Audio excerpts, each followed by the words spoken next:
Just like a Mysterio family and Seth Rollins storyline, I'm back.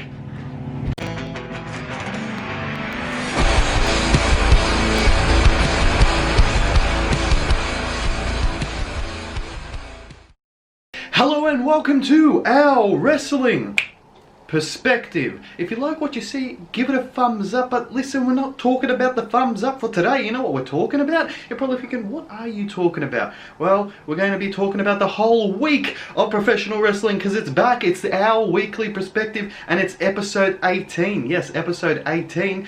Episode 18. It's finally legal in Australia, not in America.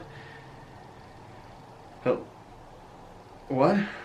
Our weekly perspective, episode 18, will be following the whole week of professional wrestling from the 26th of October 2020 all the way to the 1st of November 2020. And November is a good month. It's not just because of the whole streaming 30 days of The Undertaker. No, that's not a reason why you got to sign up for $9.99. It's my birthday. Well, not the 1st of November, but you know what? Let's play a game. Let's try to see if you can guess my birthday.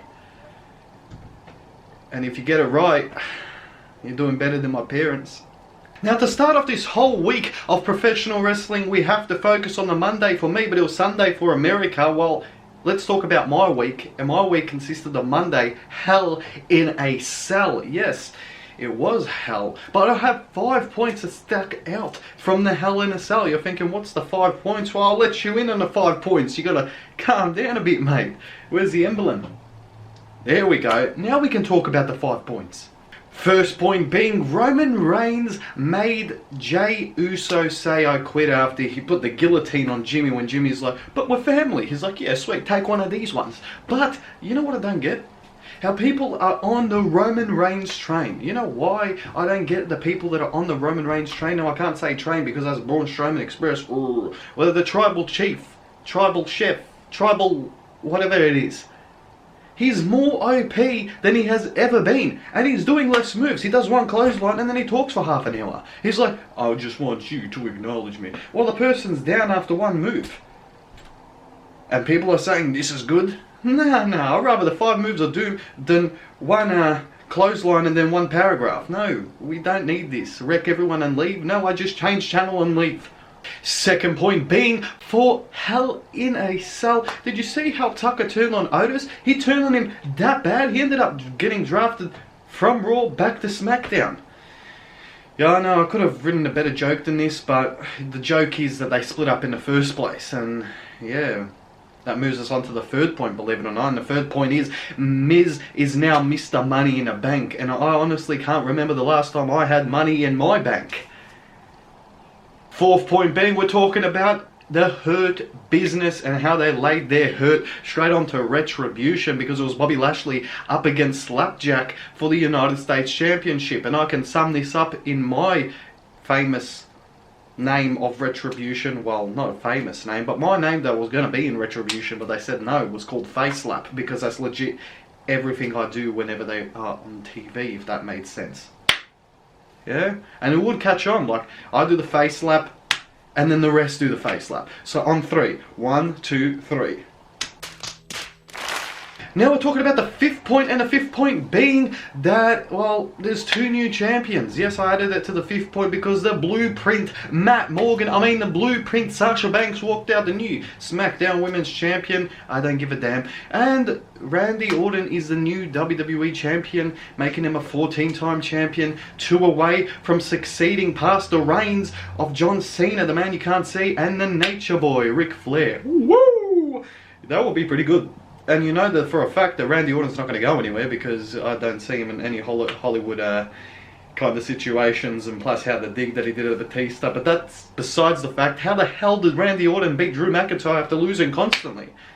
To sum it up, these 2 new champions didn't need to be new champions. Let's move on. Now moving straight on to, hold on, I need to warm up the voice for this one. Yes, that didn't look right, but who cares? It's Monday Night Raw. Damn, that took a lot out of me. The 5 points that stuck out to me for Monday Night Raw. Well, the first point, we're going to talk about how Drew and now The Miz ended up in that ring segment and said they're both after Randy Orton. So you've already got two people that are after the Apex Predator, the Viper, the Legend Killer, the guy with too many nicknames, Randy Orton, the 14-time champion. Either way, Drew shouldn't have lost that belt, and Miz as a new Money in the Bank winner, holder, briefcase carrier, no lunchbox anymore. You know what's freaking frightening? That next month, in November, yes, well, it's coming up to this month. Well, the time this video would have dropped, it would probably be in November anyway. But see, I'm rambling on. It will be 10 years since he's cashed in the Money in the Bank, and will he cash it in on Randy Orton to get that WWE Championship again? So it's like a bit of deja vu. I've just been into space before, higher on the streets, and I know it's my time to go. Second point being, we move straight on to the Firefly Funhouse. Yes, and what did the Firefly Funhouse have in store for us? Well, we're talking about Alexa Bliss now. Alexa Bliss is a part of the Firefly Funhouse where she has play and pain on the gloves. You know what? The whole rip-off of Alice in a Wonderland, they're all mad down there, I get it. But what I don't get is now how the Fiend says he's after Randy Orton. So they dropped the whole thing, like it's the Retribution thing's not happening. What? I'm very Confucius. He's driving me mad down here. Third point being, we're halfway through the points, but with the third point being, Hurt Business beat Retribution again, but this one was in elimination, so it was 4 against 4, but you know what, it was a bore. See, I didn't need to rhyme, I'm not a rapper, but we need to talk about that. You know why? I don't get it. You have Retribution that come in and chainsaws, cutting ropes, absolutely destroying stuff, and now they're getting destroyed by the Hurt Business. But that wasn't the weirdest thing that went on for Monday Night Raw, because you had Mia Yim, people were saying, oh my god, she's having a seizure. No, apparently she was possessed. Do it with me. Fourth point being, we had the New Day kind of do a backstage segment. Well, 2/3 of the New Day, because they had to split up, making 2020 even more worse than what it is. But they dressed up as the Street Profits and announced all the matches for Survivor Series and how they're going. It's Raw Women's Champion Asuka up against the SmackDown Women's Champion in the Blueprint Matt Morgan, Sasha Banks. Then we have the Tag Team Championships from each brand. They're going to be on for showcase because it's going to be Street Profits versus New Day. A match where I'm kind of happy to see, but would have been happier if Big E was still a part of the New Day. Then we have the Tribal Chief, I don't know, the Universal Champion who'll be facing Randy Orton, the WWE Champion, the 14-time WWE Champion in a Raw SmackDown Survivor Series best of the best. That's the best of the best of the best of the best of the best. I don't get it. And then you have Sami Zayn up against Bobby Lashley, IC versus US. Well, tickle my stomach and call me a dog. I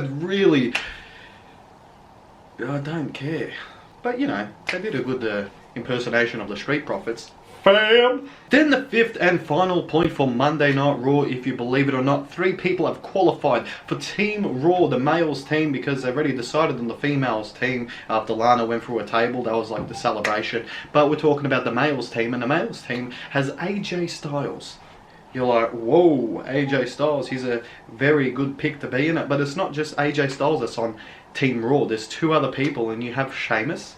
Sheamus is on Team Raw, and the guy that lost his legendary theme song and now has a generic one, but he's still the limitless Keith Lee. Well, with just those 3, oh, see, you rhymed again, but just those 3, they look like they could obliterate the whole SmackDown roster. Now, straight from Raw, we're moving on to Impact Wrestling. Impact on Access TV or Twitch if you watch it on there. Same as me, I'll watch it on Twitch. And you know what's good about that? My internet can handle a Twitch. Whenever I put on a Twitch, it doesn't lag as much. But then I put on YouTube and it's like, wait a minute, I can't do that. It's like, come on, mate, the internet, fix it up. See, now I'm talking about the internet. Let's move on to Impact. With Impact, they had 3 points that stuck out to me. First point being, Rich Swann retained his Impact World Championship, but now he's in the targets. Well, people are targeting him. No, he's not in Target. That would be weird. Do you want to see Rich Swann in Target? What does that matter? We're talking about Impact and how he has to defend that championship, and everyone in the locker room's after him. You got the Moose, you got Ken Shamrock, you got Sami Callihan, and there's a lot more to mention. But it's going to be pretty devastating, because Rich Swann, even though he brings a party and they don't stop the party, the thing, mate, there's a lot of people that want to stop that party, and you got to be careful. Second point being for Impact Wrestling, we had Artie Evans, Artie Evans, he returned, and he is helping Deonna Purrazzo try to sue Impact because, you know, she wasn't aware that Su Yung was going to answer the challenge. It was meant to be Kylie Ray. Well, the issue is today. See, I made it rhyme again, mate. Look at me just dropping those 6 bars. When they went to Scott D'Amore and said, listen, we're going to sue you if you don't put the belt straight back on Deonna Purrazzo. And then he's like, listen, we've been through a lot of legal battles. Yes, Impact has been through a lot of legal battles that some of them, you know, didn't turn out so well. So, of course, he tried to avoid it. And Scott D'Amore's like, how about a rematch next week? Artie Evans was like, yeah, you know, I don't want to, you know, come on, you know, yeah, And then they decided, you know what, Deonna Purrazzo's getting a rematch next week. So there's no court case. You need to relax. None. Gavel smashing down. Not happening. On to the third point. The third point being we had to wait for the main event. Well, it wasn't even, well, it was the main event of the show. It was Johnny Bravo going to marry Rosemary, but someone has murdered Johnny Bravo and no one knows. Well, is it a part of the Wrestle House, or is it someone that just wants this all to finish? Huh? Would you like a Wrestle House too? Apparently it's gaining steam. But you know who's not gaining steam? Johnny Bravo, because now he's dead. Someone assassinated him. Who is it? Who? New Day, what did you have to break up? Now that moves us straight on to the Honourable Ring. We're talking about Ring of Honor. Yes, and there was only 2 points that stuck out to me for Ring of Honor. First point being 2 people have now qualified and have moved on to the finals of the Ring of Honor Pure Championship Tournament. And that's Jonathan Gresham. Yes, the Octopus Jonathan Gresham up against Hot Sauce Tracy Williams. Hot sauce on some octopus, isn't that like calamari or something? It's going to be a delicious main event. I should just shut up, my jokes don't even matter. But the second point we're moving on to, now EC3 and the Briscoe brothers, them boys, are going to be facing Shane Taylor with his group SOS. Whenever I hear SOS I think of Kofi Kingston, and then I think of the New Day. And why did they have to break up again? Now this moves us straight on to the Wednesday Night War between NXT, WWE's NXT, and All Elite Wrestling, AEW's Dynamite. Well, let's see what the 3 points were from each show. We put them up against each other and see who won. But let's talk about NXT first. And NXT, they had a bit of a special going on. They had a bit of a Halloween havoc. And you're probably thinking, where's your costume? Listen, I'm already wearing a costume. It's called My Parents' Disappointment. And the first point that stuck out to me for NXT Halloween Havoc, we have a new the first ever two-time North American champion in Johnny Gargano. But Johnny Gargano ended up getting help from a person in the Screen Master. We don't know who it was, It was Austin Theory, alright? After he quit, he's like, listen, let me help Johnny Gargano. And we're like, uh-oh, what's happening here? It's putting him in another group. That didn't go well. Let's move on to the second point. Second point being for NXT Halloween Havoc, we saw a big plot twist, a big one to scare us all. And that was Pete Dunne. He ended up coming back to NXT and he tried to help, you know, not Roderick Strong, I'm getting confused with the members now. Tried to help Kyle O'Reilly against Team McAfee, but the bigger shocker of them all, believe it or not, is that Pete Dunne turned straight on Kyle O'Reilly and he joined the Team McAfee, Team McAfee team. Team McAfee. And the third point being, this one actually lifts up the spirits when it comes to Halloween, and we're talking about that retain, even though the Scream Mask person couldn't help. Candice LeRae, you know why? Because Io Shirai. That's why. That's another rhyme. She ended up retaining the NXT Women's Champion because she is a great female champion. And who's going to go up against her next? That's a true question. Hopefully Rhea Ripley comes there and says, listen, this is my brutality. Does one of those big stomps and then reclaims it back.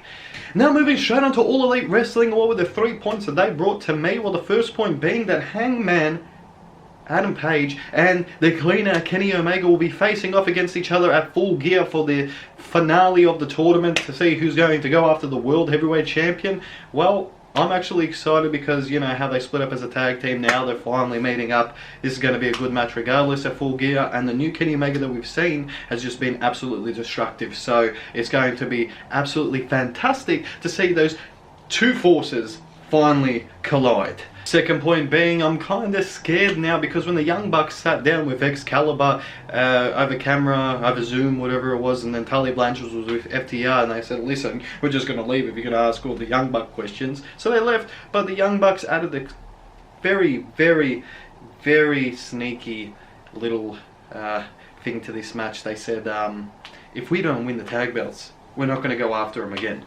They did a bit of a Cody, and honestly I hope that the Young Bucks don't win. I still want to see FTR be the top guys and just destroy, but now this is kind of going to be worried that the Young Bucks are going to walk out as the All Elite Wrestling World Tag Team Champions. It didn't take them long to be on top, huh? Christian AF, listen, that's overbooking AF, I don't know. On to the third point. Third point being, this is very interesting, we're going to see Maxwell Jacob Friedman, MJF, up against Chris Jericho at Full Gear, and get this, if MJF wins, he gets to join the Inner Circle. I like this touch, I honestly do, because I'm like, how much can they go forward with the whole singing from the last week to now they had a bit of a town hall meeting? Well, listen, honestly hope that it does come together and that he just causes inner turmoil in the Inner Circle and all that type of stuff with the hands moving. Now let's talk about who won out of the Wednesday night war between NXT and AEW, and in my honest opinion, I reckon that NXT ended up picking a win this week. Even though they lost in the ratings, it's my opinion that matters. It's our wrestling perspective. Now moving straight on after that Wednesday night war to the wrong part, talking about NXT UK. NXT UK had 2 points for me today. I should stop rhyming. Alright, people are getting over it. Fine, people can get over it. But the first point being for me, for NXT UK, Jordan Devlin in his match back brought the Cruiserweight Championship and said he's never lost it and he is a true Cruiserweight Champion. Could this mean that there's going to be a Cruiserweight Championship on the NXT UK brand? If so, pretty exciting, to be honest. I'm not going to lie, that's actually pretty exciting. Then the second point features the person that's on my t-shirt, and that's Walter. He ended up successfully defending and retaining his NXT UK Championship up against Ilya Dragunov. You know, one thing that I really liked about this match, that it was just awesome. Every part of this match I thoroughly enjoyed. If you haven't watched this match, make sure to go over there before Walter goes over your house and gives you one of these big chops, huh? Now moving on straight to the blue brand, we're talking about SmackDown on Fox, and the first point that stuck out to me, believe it or not, is when Roman Reigns went to the ring to Jey Uso and he's like, listen, are you gonna acknowledge me? I love you. All that type of tribal chef stuff. Well, listen, I'm going to acknowledge him if Jey Uso doesn't want to acknowledge him, and I'm going to acknowledge him that I do not care or do not want to acknowledge you, and this is coming straight from the tribal peasant. Now the second point that stuck out to me for SmackDown on Fox was, believe it or not, now we have 2 official members of Team SmackDown. We have Bianca Belair, who joins the Team SmackDown female team to go up against Team Raw in Survivor Series Best of the Best, and not only that, we have Kevin Owens, the KO show. He made his way onto Team SmackDown and he'll be representing SmackDown at Survivor Series Best of the Best. That's the best of the best of the best of the best of the best. Third point being, we found out the freak, Lars Sullivan, who sat down with Corey Graves, another freak. They ended up having a conversation. We found out that Lars Sullivan cried at school and got kicked out at 9 years old. Well, bullying's not okay. And that's why he went to WWE. He wanted to be a star. A superstar, that is. I'm just going to shut up. Fourth point being for SmackDown on Fox is kind of hit hard. Well, yeah, kind of, because I don't care about it anymore. We still have the storyline with the Mysterio family and the Monday Night Messiah. Sorry, now he's a SmackDown savior because Murphy came out and was like, I want to apologize to the Mysterio family. Don't apologize to them, apologize to all of us because we had to sit through this whole crap. But no, it keeps going on because guess what? Guess what? Aaliyah Mysterio kissed Murphy. And the fifth and final point for SmackDown on Fox was, believe it or not, Jey Uso ended up defeating Daniel Bryan after Roman Reigns came out and he was watching with Paul Heyman. But that wasn't the weirdest thing out of it. Jey Uso turned around, he acknowledged the Tribal Chief and said, I'm with you. And what did he do then? He attacked Daniel Bryan, done another splash, attacked Daniel Bryan some more just to prove that he loves Roman Reigns. So wait a minute. We have one half of the Usos, Jey Uso. He's like, listen, I'm going to be joining the Tribal Chief. Well, no, sorry, Tribal Chief. Wait, does that make Jey Uso the Tribal Chief? I want to see the rankings in this tribe. So who's the Tribal Chief? Who's the Tribal Chief? There has to be some tribal accountant somewhere. And that was our weekly perspective, episode 18, all wrapped up and done. Believe it or not, we are back. And we are back with a vengeance. We are back with a purpose. We are back with determination to make our wrestling perspective everyone's wrestling perspective. Because at the end of the day, it's all of ours. That's why it's there. But you can make it your wrestling perspective, believe it or not, if you only add the Y. See what I did there? You're probably like, shut up. Well, believe it or not, if you want to do these 3 steps, they will not only get you a guarantee into something special, but it's also going to be with us something special. We're talking these 3 points. First point being, make sure you hit that thumbs up button if you did like this episode, if you want more just like this. But not only that, with that thumbs up, that lets us know that we're doing a good joke. But if you didn't like the video, guess what? You just put that thumbs up so we know if you didn't like the video. I know it's stupid. Let's move on to the second step. And the second step, believe it or not, if you want to hit that red button, that filthy red button, that lets you subscribe straight to our wrestling perspective and also gives you a ticket straight into the OWP Galaxy. The Galaxy smells fantastic from over here. But the third point, believe it or not, I love to say that, believe it or not, like that Ridley's Believe It or Not. I used to read that as a kid. I'm just rambling on. But the third point, if you spank the notification bell, they'll let you know the millisecond, well, it was shorter than a millisecond. Anyway, they'll let you know the exact second, the exact millisecond OWP, our channel, our wrestling perspective, does anything to do with YouTube and puts up a video. You're going to be the first one to watch it. You can put in those comments first, because everyone likes to do that, or little time checks to where I actually biff up, which is a lot of this. So, good luck with that one.